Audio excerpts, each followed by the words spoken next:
Welcome to the Data Janitor. I'm Mike West, and thanks for joining me. You've heard me say it 100 times. The top model in the real world are a class of models called gradient boosters. Nothing beats them on classification and regression problems.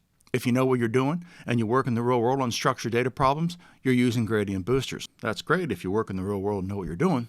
If you're new, you might be thinking, what's a gradient booster? Gradient boosting is about taking a model that by itself is a weak predictive model and combining that model with other models of the same type to produce a more accurate model.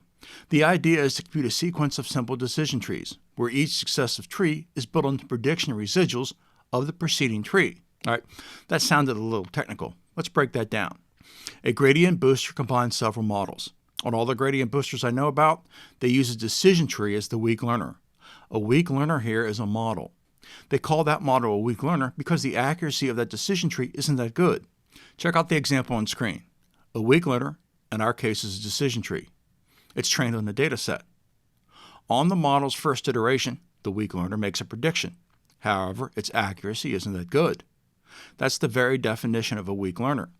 Once the first iteration is completed, the training data set is updated based on the previous results. All machine learning models learn by iterating over a data set. Okay, let's check out another pick. With gradient boosters, each successive iteration uses a decision tree to reduce the model error. Starting at the top, notice how the trees learn from what's happening on the tree above it. A gradient booster iterates over the data. The tree learns from the tree above it. This has the effect of reducing model error. If that seems a little nebulous, I'll put a link to a post where I go over this in great detail. Thanks for watching. Don't forget to like and subscribe, and have a great day.